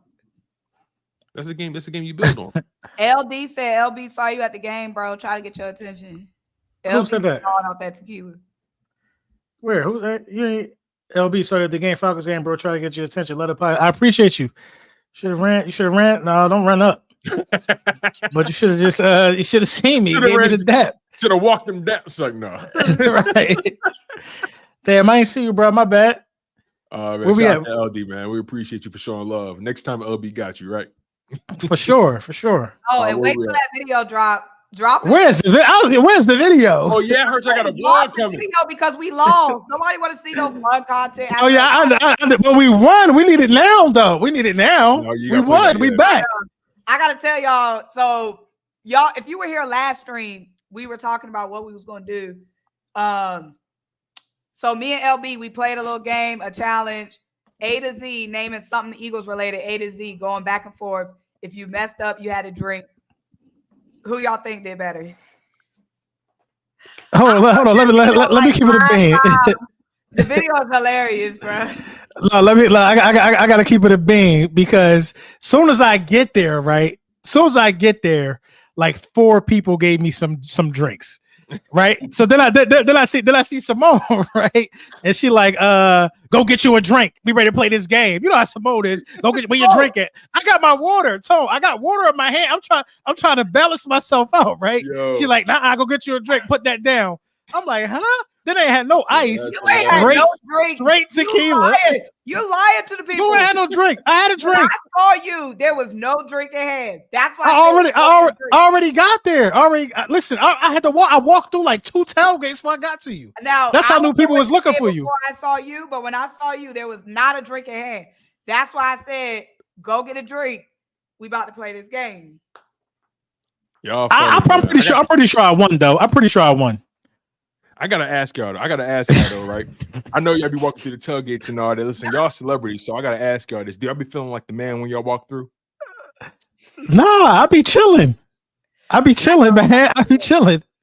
Listen, bro. Everybody was like, LB, you cool? Huh? It's a safe space, bro. You be feeling like the man when you walk through. I be chilling. I be chilling. When I got that G on, I do. But that's anyway. I definitely listen. Whenever I got that G on, I be feel like the man when I walk through. Anyway, I ain't gonna. That's a fact. I definitely had it on too, because nobody in the building had the Seth on. I'm talking about the whole stadium of people. I ain't see a Seth jersey. The whole stadium. I definitely had it on too. What they mad at Seth right now? They mad at him. So they said, what did he say? What Seth say? They said, and Seth, my man. They said, well, Seth said. Jordan, and this is after the Atlanta game, by the way. They said Jordan Davis is looking like a waste of a draft pick because after that game, how soft they look.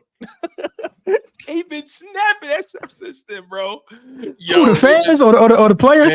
The fans, bro. They've been snapping since Seth said that. Oh my god, man, that was funny. But Seth be keeping it a bean. When Jalen threw that pick. All I see on Twitter was Seth, the pick of this the Saints joint. Seth was like, "Man, buddy, making me nervous now." I was like, "Damn, that's real though." Seth was like, "Yo, I think he might got a problem." Then Jalen start tightening up though. For sure. And he responded to that same tweet saying, "Listen, y'all, it's the middle of the game. I'm emotional. What you expect?" Like he said that. right. Shout out to Seth, man. Let's go to his next super chat. Relic with the $10. Damn, we got like 4 more talking. I know, right? It's crazy. We appreciate Relic said, "Listen, that kick was genius. You guys not seeing the vision of the master. Ha ha ha. Wait, way to hang tough. I hope City is okay. That kick was not genius, but we get it." Relic, hold on, wait. It probably wait. Let me try to make sense of it now. Since he said that, maybe no, hold on, wait. I'm gonna try it. Maybe Nick looked at the clock and said, "You know what? Let's kick the field." Hold on. Nick probably said, empty. Nick probably said, "You know what? Let me try this. Let me try this 60-yard kick, right? And if they score, then I still got enough time for my offense to get on the field and score again. The shorter field means they score quicker." Relic was trolling you, bro. He just said that was not genius. He was trolling your ass. Nick I know you're trolling, at nothing. I'm having fun with it, Relic. I'm trying to have fun. Empty. Headset probably not even tuned into the right station to be tapped in with other coaches and players. Oh my God. If Nick tuned into any radio station, what he tuned into? Tom Joyner or B101, what he tuning into? I got Nick listening to that, the hits. The hits. Trying to stay hip. He do strike me as a hit type of dude. A top 40 type of dude. Anyway, thank you, Relic. We appreciate you. Eric Rubin with the 1999. Appreciate you, brother. He says, "Salute to my brothers and sisters. Good to see y'all up here supporting our Eagles. You already know how we doing it. It's the vibes." Yes, sir. Yes, sir. Thank you, Eric. We appreciate your love. Green Wingman, $5 super chat, says the fact the Eagles have won this game in spite of Nick is nothing more than a miracle. Ooh, man, yeah, you ain't wrong. Exactly. You ain't wrong. All right. Next one, Donnell Shipley. LB. I know. He said the score was 7-6. Look, I hear y'all. Only reason I'm not on y'all side because it's still early in the season. I would rather Nick blow these early games than later in the season or the playoffs. Listen, blowing early games don't get you to the playoffs. Yeah. No, you gotta. Listen, the only time you play like this is when the season is on the line, bro. The only time you play like this is when there could possibly be no tomorrow. You know what I'm saying? When you pull out all the stops, and it's a win and go home situation. That's why the Seahawks did an onside kick in the Super Bowl. You know what I'm saying? That year, because it's win or go home. You don't do that with this much football left, man. You got to stack wins. And who's to say Nick is going to change? We've seen the same bonehead mistakes last season. Who's to say he's going to tighten up as the season goes on? You know what I mean? If we not blowing nobody out, and if it's close, Nick is liable to do something that's going to cause us the game. And he not calling offense or defense. Yeah, that's the sad part. I would like to hope that he's a learning human and he can improve after watching the film and evaluating himself. I would like to think that he's smart enough to do that. Thank you, Donnell. We appreciate you, brother. And Perry with the $2 super chat. He says Jerry Jones being to the Black Johnsons. Oh, yeah. That was crazy. I'm not. He wild. Jerry, he a lizard, man. In the chat today. Nah. He a lizard, man. Jerry a lizard, man. That was wild. That's disgusting. That was despicable. Yo, lizard. Gecko. Perry, man. It's disgusting. That was disgusting behavior. Yo. Oh man, that's crazy. Shout out Ann Perry. Shaq B93 with the $4.99 says if the whole defense had CJ and Jalen Carter mindset, we would be unsupportable. Yo, Jalen Carter. For real. They looking like they can't be controlled at times, bro. It was like 5 people try to hold Jalen Carter back. But you know what, bro? We need that though, bro. I ain't gonna lie, bro. Passion. We need that. Passion. We need that. You know what I mean? We need that. You know what I mean? Like, hey man, listen, we need that. CJ and that's Jalen all I Carter, can say. Having a team full of CJs and Jalen Carter is like it's like watching the longest yard. Man, we get hit with so many fines and suspensions, man. So many fines, yo. It'd be gridiron. It'd be gridiron game. So many fines because CJ be doing stuff that nobody don't catch, bro. Yeah, he's slick. He do a lot of stuff. He ripped the ball when he put. That ain't the first time he did that. He was doing stuff like that in New Orleans. He's smart, you know what I mean? Getting the player to react, then he get the penalty. He's smart, man. Yeah, get you right out your game. The CJ is like the CJ is like Chris Paul evil twin. Like he know all the rules, And pretty much. But he just mean with it. Anyway, thank you, Shaq. We appreciate you, brother. Kevin Jefferson with the $5 super chat.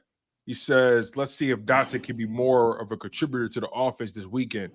You know, I'm giving Jahan Dotson credit for his role. I know he's not catching the ball that much, but if Jahan Dotson doesn't execute that pick play properly, that knocks off the board a 60+ yard reception. That could change the whole game. I give Dotson credit for doing his role to the best of his ability. You need guys like that on your if you're trying to win the Super Bowl. You need everybody pulling in the same direction, not concerned about if they touch the ball. More so concerned about if the play is executed properly. And he even talked about how they struggled with that in practice, but they finally did it. Last year, they couldn't execute a pick play to save their life. I seen Jahan Dotson set that up more than once since he's been here. So was it what was it a pick? Because he made the defenders run into each other. I don't know what he did. So it was a crossing route. Right. Dotson and Goedert were crossing each other. Goedert was in front. Dotson was just behind him, maybe by a yard or two. So the defenders are trailing both of them. What Dotson does is instead of trying to get past Goedert, he lines up squarely with the defender that's defending Goedert. And then, at the last second, he got out of his moves out the way. Right. So they collided. And then all three of those defenders collided, and it opened Goedert up for the 60+ yard. So it was just, again, he created that. If you watch that, if you watch that piece of film, because I actually rewatched the whole game this morning. If you watch that, you notice he made all three of those defenders. He turned 11-11 into 11-8 in that moment. Right. It was dope. So yeah, Kevin, we appreciate you, man. Dotson will be better. Trust me. Donnell Shipley, LB, you want this one or Simone? Rather? Said Simone put LB on the spot. We talked about what the plan was. Y'all was here. We talked about this. Nobody was. She must have watched it back. She must have cooked me. I didn't get that many right. I ain't gonna lie. I didn't cook you. It was competitive. But there was a clear winner, I feel like. Damn, I don't know. I don't know if it's competitive. Then that ain't competitive. No, it was competitive, but I'm saying like you can go and look who had to drink the most. I'm not. Yeah, pretty much. Y'all gonna watch the tape? Yeah, I gotta watch the tape because she tried to get over. You said some wild stuff like that. Oh, whoa, you gotta drink. No, that don't even make sense. I mean, you started with the wild. You started pushing the agenda first. Trying to cheat and bend the rules first. All right, we're gonna see. I gotta watch this. The first response was the bullshit. That's cool. Who was my first? All right, I gotta watch this. All right, you're right. I can't wait for it to come out. I know Donnell Shipley, man. We appreciate you.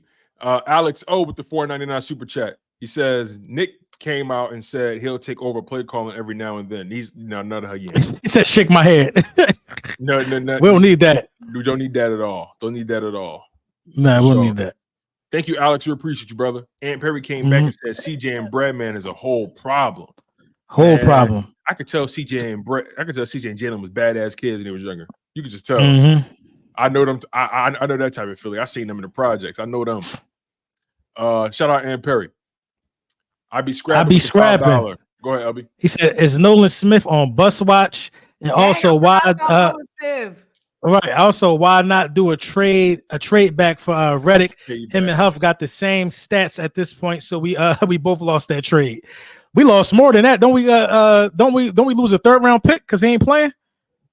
Basically, yeah, we lose a third round pick. Yeah, because he got to play like 75% of the snaps for us to get that pick back. Yeah, it was a conditional. Yeah, so it would have been. I mean, I just don't believe that. I just don't believe that he giving up all that bread, and he on the team that look like they're gonna contend. Bro, he gave it up a lot. I just don't believe he gave up some M's already. Yeah, he's already given up a minimum of 5. He's already after the first 2 games, it was $8 million. So he probably had like 10, 11 mil now. His investments must be crazy because he's too comfortable. Nah, like he need to get out there and play, bro. That's real money. No, he got. I know he got like an energy drink. And then, what I'm saying is, we talking about $8 million. Them coaches, they're still getting paid. You're only hurting yourself. This is if I was Hassan's sister, auntie, something like. Right. You're only hurting yourself. They're still getting paid. GMs still getting paid. They're not losing $1. That's real money. He's probably at 12 mil now because 8 mil was after 2 games. And guess what? There's no guarantee he's going to come back and be the same player. Like, you missed valuable time. I know you working out, I'm sure, but game shape is different. We've all seen that. So this is just a situation where, like, I understand your morals and your pride, and I'm never one to tell a player what he worth, but brother, you gotta, bro, go get that. You giving up money, and I know some logic is, well, it's money he never had. So, but still, no, listen, buddy, you from Camden, bro. You leaving $11 million on the table, bro. Drawn. You can take care of your family with that $11 million, man. You can give them that 1 year, and then somebody gonna pick you up next year.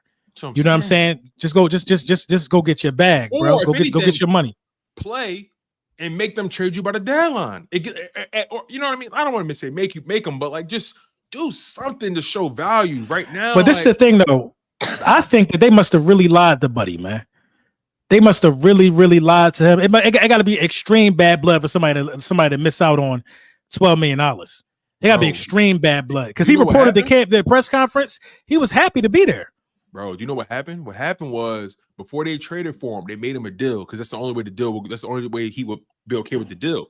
But they tried to trade for him. They offered him the deal. He said no, this contract's not good enough. Instead of saying, you know what, we don't want the player because he don't like our deal, they traded for him anyway. And then to take a step further, they never came back to the table to discuss a new number. So it's been radio silence between them two. All you've heard is them say stuff to their representation and it's going to the media, but they had yet to go back to the table. The Jets made their number clear, and they haven't moved off of it since they traded for him. So I don't know what's going on over there, man. I'm just glad that's not a situation we got to work. They won, man. They won. They won because they still gonna get that 3rd round pick, and they still so it doesn't even really matter. And they still winning. They ain't even like they need him. That defense still looks savage. That's what makes it harder for him is that they still balling. Right. I know Hassan probably felt like he had some leverage after week 1 because they lost. Who they played week 1? I think it was like, did they play the Chiefs? I think it was no. That was the good question. They lost to a team. The Patriots, and who else they beat? Give me 1 second, y'all. The Jets, they lost to the Niners. Right. Yeah, they played a good team week 1, you know what I mean? And he probably thought he had some leverage because everybody was like, because they couldn't really get the Brock Purdy in that game. Mm-hmm. You know what I mean? They couldn't get the Brock Purdy, or they couldn't stop homeboy because CMC was out. So yeah, man. I mean, that leverage out the window now because now Aaron looking healthy, Aaron looking sharp. Yeah, he lead the league in passing yards, I think, if I'm not mistaken. So yeah, he might be him again. Yeah, we'll see. Thank you, Scrappy. We appreciate you. Shaq B93 with the 499 says we need to move to a 5-man front permanently. The whole defense would change drastically. Yeah, clearly that team played at a whole nother level in that front, and Vic Fangio clearly knows how to make that front not as susceptible to the pass because what we've seen in the past couple seasons is, you know, we would hear that, oh, Gannon doesn't want to play the 5-man front, even though they are struggling against the run in the 4-man. He doesn't want to stick with a 5-man because it compromises them in the pass game. We saw Gannon do the same thing, right? We don't want to stick to that because it makes them a liability in the pass game. But you saw Vic Fangio manipulate that and still create his own 5-man front, even while still being in a nickel formation. You get what I'm saying? Or a nickel personnel group. So you saw creativity, you saw experience. So I think we are going to see more 5-man fronts, but we're going to see them in a variety of ways. Right, so right. It's going to be pretty cool to see. So thank you for your super chat, Shaq. Thank you. And the final one, Simone, you want to read this one? Donnell. It's him again. Yeah. Donnell, appreciate the chat. This the chat I'm talking about, Donnell. This the kind of chat I'm talking about. What you be talking about? He got some money. I appreciate y'all for what y'all do. If our defense is like this the rest of the season, we watching the Super Bowl. Facts. 1,000%. If this that's what it's about. This up, baby. We dangerous. We did this without Devontae had the game, without AJ, without Lane Johnson, bro. Yeah. Without Mekhi Becton, bro. Thank you, when Donnell. we get AJ back, is the defense still smoking? Facts. I'm with you on that. Donnell, we appreciate you, brother. That's today's show, y'all. We gave y'all way more content than we expected. The vibes were just right, and we had a lot of catching up to do. LB wasn't here last week. They really tried to come for your neck last week, LB. They tried. They said I was ducking the L? They was I was ducking the L? They were saying he faked sick. I was seeing it on Twitter. I was seeing it on the chats. They was really. So they said it on Twitter. They ain't at me. They ain't at me, so it don't count. We need a live with you and Terrence Parsons. Who? Buddy don't want that. He don't want that. He don't want that. Or he just a sibling. That's all he is. He a sibling. That's it. He a fan. He's a fan. He a fan. He a fan with a famous brother. He don't want to go toe to toe with me talking about some Cowboys and some Eagles. There's no man alive that could withstand that type of heat. I will smoke his boots. I will smoke his boots talking about some Cowboys and Eagles with me. None of them could do that. You go line them up. Hey, I extend an invitation to him, but I don't think he deserved a chance to grace my platform. What has he done in this space? What has he done in this space? He ain't putting no work. He just running around with a last name. Finish him. He putting no work. What we gonna talk about? The last name is crazy. Yeah, what we gonna talk about? What we gonna talk about? When you see when you think of Brunson, who is only me and what's the other Brunson name? And we don't even spell it the same. No, Charles. What's some? I forgot about Jalen. You know what I'm saying? But I was here before him. What we talking about? We're talking about the chick from West Philly, Quinta Brunson. I think we cousins too. Yeah, we're talking about the chick from the school. You know what I'm talking about? Fatality. Yeah, come on, bro. Come on, man. I'm a top 3 Brunson in the history of the books. Come on, man. Running around with a last name is crazy. That's what it is, though. That's what it is. And then we on Twitter today. He like, what'd he say? I don't even follow you. I don't even follow you. No. He said something corny like, he said we lost, but we learned something. What the fuck you learned? Yeah, what you talk? That's why I asked him like, what you learned? Like stuff like that make it too easy for me. I will never come out here and say nothing like that. We lost, but we learned something, huh? Look, listen, I don't even want to extend this. I don't want to extend this. If y'all want him smoked, if y'all here right now, y'all want him smoked, go on Twitter and tell him, come on. I send him the link. I smoke him tonight. And this is supposed to be my last thing to do. I smoke him tonight. If y'all want him smoked, go over there and tell him come do a live stream with LB. I smoke him tonight. Tag him. I smoke him tonight. That content. Smoking on top 5. I would be. I smoke him tonight. Yo, man, I love it, man. We got 2 more super chats, then we out of here. Let me get to this before you get a super chat. Oh yeah, go ahead. Somebody said, "Are y'all going to the Commanders game?" Which begs the question: what game should I go to, y'all? I need to add another game to my schedule since we won. So my question is, should I do Sunday Night Football Jags or in Philly? Yeah. Sunday Night Football Jags or Thursday Night Commanders in Philly? Jags. Do Jags. Sunday night. I do the Jags. Cause that way if you do the Jags, you could touch down Friday or whatever. You know what I'm saying? Enjoy the city a little bit if you want to. If you do the Jags, yeah. Thursday is like a business trip. Yeah, Thursday, you know what I mean? Yeah, that's light. But I'm going to the Commanders in DC. I always go to that one. When is that? Down the street from the crib. I don't even know. But we listen, we take that over. That's a home game. We all pulling up. Yeah, I think we all going to the Ravens. Yeah, we're going to the Ravens. Yeah, we're going to the Ravens. Yeah, that's week 13. We play the Commanders on the road in week 16. So that's going to be December. That's the last game of the season? December 22nd. It's going to be cold. I ain't going to that game. To be cold that's this year. Last game of the season. Right before Christmas. Yeah, I ain't going there. Yeah.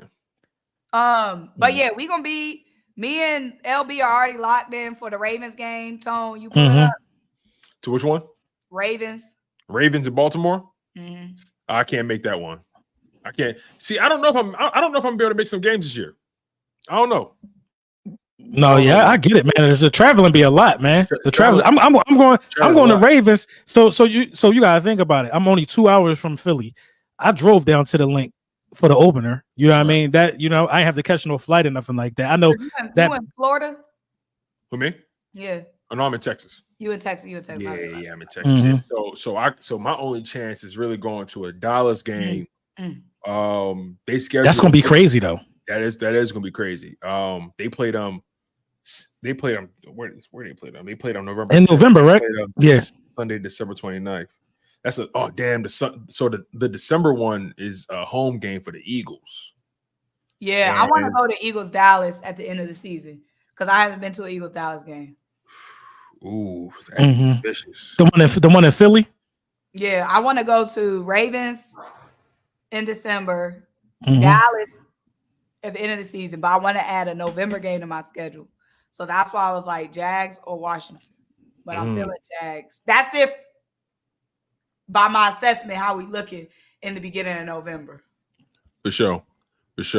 All right, yeah, y'all. We got like 5 more that just done slip through the cracks. Yeah, bro. I'm gonna read them. We're gonna get them out there way real quick, and then we out of here, y'all. This is this became a whole nother show. So let's see. Let's see where we at. We had Cool Eagle, SNETV. All right, Cool Eagle. LB, this one for you. Yo, LB, hit a lick off the exchanges between you and Terrence on my channel. Funny. I don't know what you talk about. You want me to sing you some of the LB, hit a lick of the exchanges between you and Terrence. So you got some of the exchanges up there? That's what you're telling me. I'm gonna pop up off the exchanges. Oh, I hit a lick off the exchanges. So you posted some of the exchanges on your channel. And you got some views. That's what's up. I'm about to look at it. That's tough. Shout out to Cool Eagle. Donnell Shipley back again with the $5 super chat. Thank you, brother. He says, let them players be wild. Let them players be. Why hold them back? Back. See, brothers got to use commas. Let them players be. Why hold them back? Meaning JC at the end of the game, as long as he's not costing us yards, let him talk. But that can cost you yards if you. He could have. You know, they get them for unsportsmanlike conduct. You know, getting too close to the fans, it can get tricky. So, I mean, you saw what they did to Drake London after he scored that touchdown. All he did was point to the crowd and do like little gun motions. Yeah, and that's why he got shot down. That's why his dad got shot down this week. We good now. So she said we good now. Thank you, Donnell. We appreciate you, brother. They had to be humble. Play-by-play with JJ. He said, happy we got the dub, but man, we got to clean up shit. As Simone would say, always a great job. Keep up the good work. You already know. Appreciate you, JJ. Thank you. And Perry back again. Said lunchtime with the bullies. It gets dark. It get real dark. He don't want to step into that darkness. JJ, what JJ say under there? JJ said, thank you, Ant. That boy LB got to be related to Jalen Carter. No, man. I see it a little bit. That's my young boy, though. Donnell Shipley. Brandman LB. And Donnell Shipley. Thanks for the $2. He said, let them talk that talk. LB, let them talk that talk. Of course. For sure. But he gonna have to get smoked. He gonna have to get lined up. He earned the right to get lined. I'm gonna leave it at that. He lined himself up. Y'all, we appreciate y'all, man. This has been a fun show. This has been the longest link up that we've had, man. But I always enjoy kicking it with my people. That's the dope thing about this show, right? I never feel like I'm working. I always feel like I'm just chilling for real. And we, at the same time, we've been blessed while we do it, being blessed by y'all. And we appreciate y'all. So make sure y'all continue to stay active. Make sure y'all continue to smash that like button, share, comment, make sure you subscribe. Thank you to all the people who watch this show after the fact, right? Some of y'all probably can't watch it live. Some of y'all probably got to watch it on Spotify or listen to it on Spotify. Some of y'all probably only can listen on Apple Podcasts. But I thank y'all so much for tuning in, even on YouTube when it's live, when it's not live, whatever you got to do to get the content, y'all do that. And I appreciate y'all for sticking around when y'all got a ton of options. Y'all make us one of y'all main ones on your day-to-day when it comes to the Philadelphia Eagles. So we appreciate y'all. LB, Simone, any final words before we get out of here? Go Birds. Yes, sir. Go Birds. Sunday. Enjoy it. Let's watch these games tonight. Go Bengals. Go. What's the other game? The Bengals, Washington. It's Jacksonville and Buffalo. Buffalo gonna win that game. I want to see that. I want to see it too. All right. Are the Jags hitting on anything? No, they 0-2 right now. They just gave that boy all that money. Go Birds. But yeah, y'all, that's the show. We appreciate y'all. We love y'all. Keep smashing that like button. Thank y'all for the super chats. Thank y'all for investing in us, buying our merchandise and just being active, y'all. Thank y'all. Keep hitting that like button. Make sure you guys are subscribed to all 3 channels. We've been live on all 3 channels. Go subscribe to Laura Brunson. Go subscribe to Simone Stanley. She's doing amazing work with her Eagles vlogs. LB's doing amazing work with his analysis. And make sure you guys check me out also at Chalk It Up Sports, where no matter if we win or if we lose, we just got to charge it to the game. I've been your humble host, Tone DeShields II. That's LB. That's Simone. Yes, sir. We appreciate y'all. We out of here.